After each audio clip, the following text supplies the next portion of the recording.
Halo siswa-siswi semuanya, jumpa lagi bersama Pak Andi dalam Fisika itu Asik. Ya.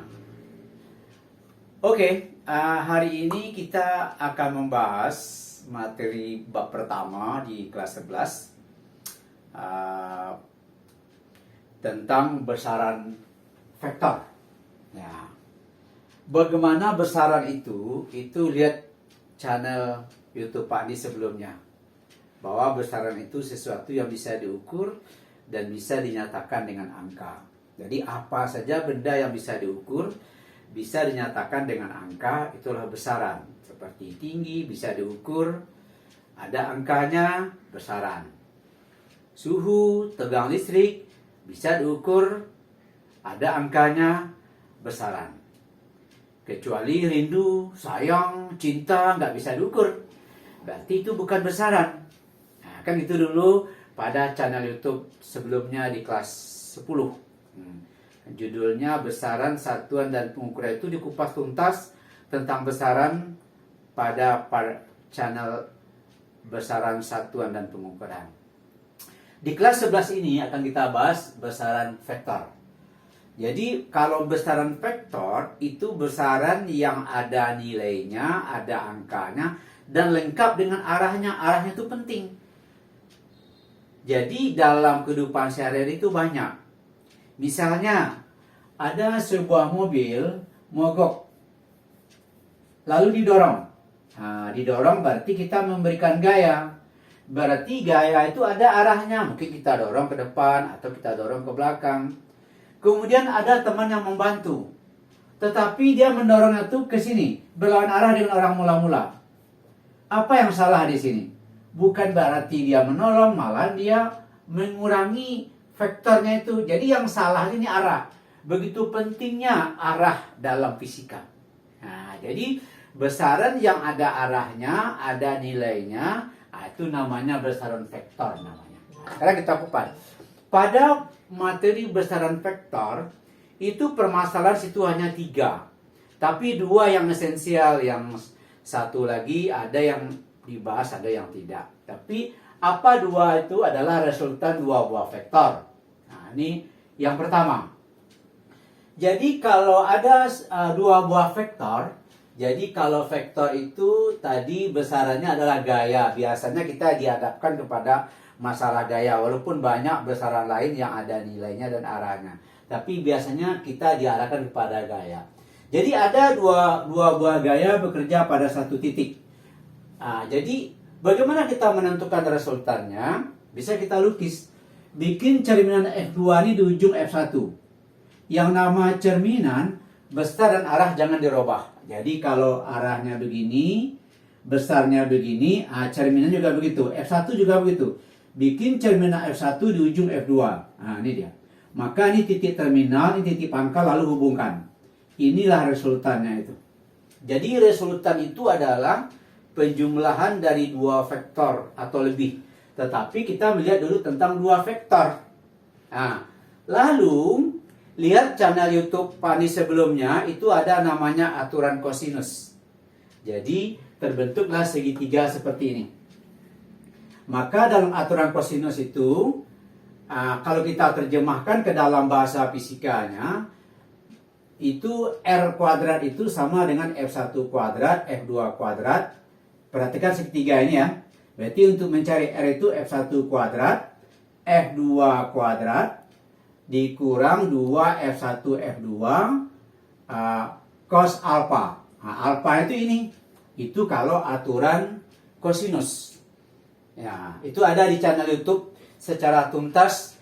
Kita membahas aturan kosinus itu seperti apa. Ada judulnya nanti, bagaimana kita menentukan panjang sisi kalau segitiga itu tidak beraturan. Itu namanya aturan kosinus.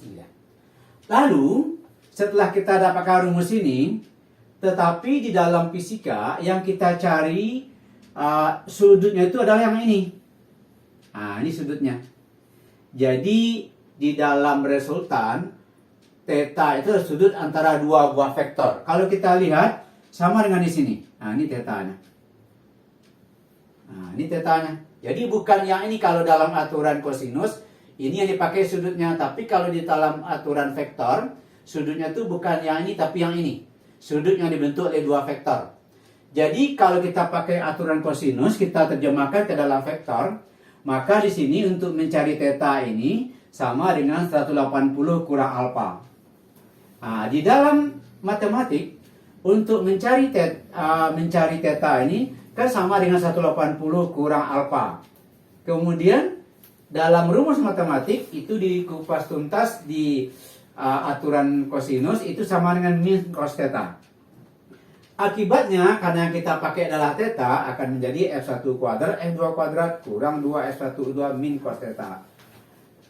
Min kali min plus, akibatnya akar dari F1 kuadrat ditambah F2 kuadrat ditambah 2 F1 F2 cos theta. Maka rumus ini yang kita sebut dia dengan resultan dua buah vektor. Nanti di dalam soal di channel setelah ini nanti itu banyak mengupas tentang bagaimana cara menyelesaikan soal-soal tentang dua vektor. Itu bisa dipelajari lagi channel YouTube Pak Adi nanti yang judulnya itu resultan dua buah vektor. Jadi ini permasalahan pertama. Kalau masalah sudut itu kita pakai aturan sinus. Itu nanti kita lihat di dalam soal saja. Itu ada dalam soal itu nanti dikupas bagaimana kita menyelesaikan soal kalau sudutnya ditanya. Itu kita pakai aturan sinus. Itu yang pertama. Yang kedua, yang kita bahas di dalam besaran vektor ini, menguraikan vektor dalam bidang atau metode analitis. Jadi menguraikan vektor dalam bidang itu maksudnya begini. Ini ada bidang Y kita nggak penting. Ada bekerja suatu vektor, misalnya vektor F. Maka F itu terbentuk sudut sebesar theta. Kita nggak tahu apakah Y atau E, nggak penting bagi kita. Setelah itu kita uraikan vektornya. Cara menguraikan itu begini, ini theta. Kita bikin garis putus-putus supaya terbentuk segitiga siku-siku. Dalam perjanjian kita dengan matematik, sisi di depan sudut kita itu sisi Y. Diulang lagi. Sisi di depan sudut yang kita itu sisi Y. Kalau gitu, sudut terbentuk antara ini dengan ini. Ini depannya, berarti ini Y. Tegak lurus dengan Y inilah X. Berarti ini adalah F, berarti ini Fx. Nah, nanti di dalam trigonometri, cos theta itu adalah X per R. Sehingga X sama dengan R cos theta. Kalau kita uraikan di sini berarti ini Fx sama dengan R-nya sebagai F, berarti F cos theta. Nah, ini dia, F cos theta. Sehingga kalau nanti dia Fy bagaimana? Nah, ini theta. Ini depannya berarti ini Fy. Gimana kita mencari Fy? Berarti sin theta. Sin theta Y per R. Maka Y sama dengan R sin theta.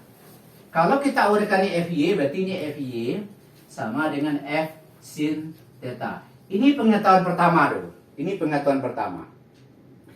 Nanti kalau vektornya itu lebih dari 2, setelah kita tahu pengetahuan ini, atau sama dengan menguraikan vektor dalam bidang atau metode analitis, rumus ini tidak berlaku lagi kalau vektornya itu lebih dari 2. Misalnya begini. Ada vektor, ini F1, ini F2, ini F3. Bisa begini. Atau di sini ada lagi F4 gitu. Ada lagi F4. Berarti vektornya sudah lebih dari 2. Maka rumus dua buah vektor tidak berlaku lagi. Apa yang kita pakai? Nanti kita pakai sigma Fx itu sama dengan F1 cos theta 1, F2 cos theta 2, dan seterusnya. Kalau F3, F4, seterusnya. Lalu cari Y, berarti Fy sama dengan F1 sin theta 1, F2 sin theta 2, sampai seterusnya. Jadi kalau X kawannya cos, kalau Y kawannya sin, itu pentingnya menggunakan vektor dalam bidang. Bagaimana kita menentukan resultannya? Berarti akar dari sigma Fx kuadrat ditambah dengan sigma Fy kuadrat. Begitu kita menggunakan vektor kalau nanti vektornya itu lebih dari 2. yaitu kita pakai metode analitis atau bagaimana menggunakan vektor dalam bidang. Nanti lihat saja sudut nanti. Bagaimana penjelasannya nanti mengenai soal ini ada channel YouTube Pak Andi, nanti lihat nanti bagaimana kita menentukan resultan kalau vektornya itu lebih dari 2. Nanti mungkin dalam soal akan lebih paham. Nanti kalau arah kita pakai nanti tangen theta, karena tangen 2y per x berarti ini sigma fy per sigma fx. Nah, kira-kira begitulah penjelasan Pak Andi tentang menggunakan vektor dalam bidang. Yang kedua, permasalahan ketiga itulah vektor satuan. Vektor satuan itu nanti ada perkalian titik, ada perkalian silang. Jadi nanti dalam fisika itu perkalian titik itu disebut juga dengan perkalian skalar. Nanti arahnya nggak ada. Sama dengan kita mencari usaha. Usaha itu adalah F titik S cos theta. Jadi ada dua buah vektor, kalau kita pakai cos, dia jadi skalar ya. Karena usaha itu skalar. Sehingga nanti perkalian seperti ini kita sebut dia dengan perkalian titik. Ini kita kupas tuntas dalam vektor satuan. Walaupun ini secara materi ini tidak esensial, tapi mungkin nggak apa-apa juga akan kita bahas tentang perkalian titik. Apa sifatnya? Sifatnya jika I titik I, J titik J, K titik K 1. Tapi kalau I titik J, J titik K, K titik I 0. Sehingga nanti kalau vektor A titik vektor B, berapa besar vektor A, berapa besar vektor B cos theta. Contohnya pemakaian dalam fisika adalah perkalian gaya dengan perpindahan cos theta, itu kita sebut dengan usaha. Kemudian perkalian silang. Perkalian silang ini, jadi ini dibaca I silang I, J silang J, K silang K, itu hasilnya 0. Beda sama I titik I 1, kalau silang dia 0. Tapi bagaimana kalau perkaliannya tidak sama? Jadi kalau dia tidak sama begini, supaya mudah mengingatnya kita bikin seperti ini. Jadi ini I, J, K. Kalau kita mengalihkannya itu berlawanan dengan jarum jam, itu hasilnya positif. Kalau searah dengan jarum jam itu hasilnya negatif. Nah, cara mengingatnya gini saja. Misalnya I silang J. I silang J berarti kita menjumlahkannya itu berlawanan dengan jarum jam. Maka I silang J K. Tapi kalau J silang I kan searah dengan jarum jam, dia jadi min K. Itu caranya. Jadi I silang J K, J silang I min K. Kemudian kemana kalau silang J silang K? J silang K berarti kita berlawanan jarum jam. Maka hasilnya adalah I. Tapi kalau K silang J searah dengan jarum jam, berarti dia min I. Nah, itu cara mengingatnya. Kemudian K silang I searah dengan jarum jam. K silang I searah dengan jarum jam. Berarti hasilnya nanti J plus dia. Tapi kalau I silang K, berarti dia min J karena searah dengan jarum jam, berarti min J. Nah, gitu cara-cara daripada perkalian silang. Sehingga nanti bagaimana aplikasi dalam fisika? Misalnya A silang B besar A besar B sin alfa. Contohnya dalam pemakaian fisika adalah gaya Lorentz. Di kelas 12 ada tuh listrik, kita bahas gaya magnet atau gaya Lorentz. Jadi sebetulnya rumusnya itu B silang IL. Artinya apa? Silang ini menyatakan bahwa B itu adalah vektor, I itulah vektor. Itu nanti kita pelajari nanti dengan kaidah tangan kanan. Ini adalah B, ini I, F keluar dari tangan kita. Jadi B itu vektor, I itu vektor, F juga vektor. Jadi sudut yang kita lihat itu adalah sudut antara B dengan I. Karena dia perkalian silang, kita pakai sin. Maka ini namanya FA, itu contoh pemakaiannya dalam fisika. Sehingga kita katakan perkalian titik itu nanti adalah cos, perkalian silang itu nanti adalah sin. Begitu cara memakai dalam fisika. Nanti bagaimana bentuk soalnya, nanti kita lihat di channel YouTube seterusnya. Tapi jangan lupa subscribe, like, dan share channel YouTube. Itulah Fisika Asik. Oke, jadi bab tentang besaran dan besaran vektor ini kelar. Apa saja dipelajari di sini, lihat saja contoh soalnya nanti.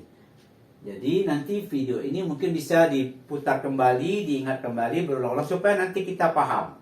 Nah, jangan lupa di buku ini sudah ada di besaran vektor, ada di sini buku ini.